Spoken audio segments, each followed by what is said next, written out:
તો એપ્રિલ મહિનાની અંદર પીએસઆઈની કુલ 4,47,000 જેટલી અરજી આવી હતી અને લોકરક્ષકની છે 9,70,000 જેટલી અરજી એપ્રિલ મહિનામાં આવેલી હતી. અત્યારે જ્યારે ઓગસ્ટ સપ્ટેમ્બરમાં આપણે જે અરજીઓ મંગાવી એમાં પીએસઆઈની 51,800 જેટલી અરજી અને કોન્સ્ટેબલની 1,35,000 જેટલી અરજી આવી છે.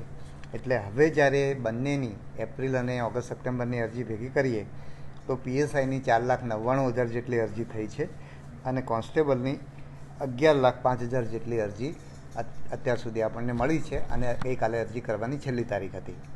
નવેમ્બર મહિનામાં આપણે એની શારીરિક કસોટી શરૂ કરીશું અને એ પૂરી થતાં સૌથી પહેલાં અમે પીએસઆઈની, કારણ કે પીએસઆઈની ઉમેદવારોની સંખ્યા ઓછી છે એટલે અને એમાં 2 પેપર્સ છે અને એમાં વર્ણનાત્મક પેપર પણ છે એટલે એમાં પેપર તપાસવાનું ને પરિણામ જાહેર કરવામાં વધારે સમય લાગે એમ હોય એટલે અમે પીએસઆઈના ઉમેદવારોની શારીરિક કસોટી પૂરી થાય એટલે તરત જ એટલે મોટાભાગે ડિસેમ્બરના અંત સુધીમાં અમને એવું છે કે પીએસઆઈની પરીક્ષા અમે ડિસેમ્બરના અંત અથવા જાન્યુઆરીની શરૂઆતમાં કરી શકીશું અને એના થોડાક જ સમય પછી લોકરક્ષકની અરજીની પરીક્ષાઓ પણ આપણે લઈશું.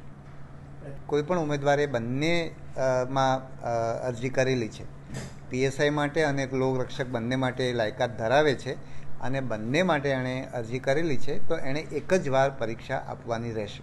એટલે તંત્ર પર ભરોસો રાખી અને મહેનત કરીને આ પરીક્ષામાં સફળ થવાનો પ્રયત્ન કરે ઉમેદવારો, એવી મારી ઉમેદવારોની વિનંતી છે.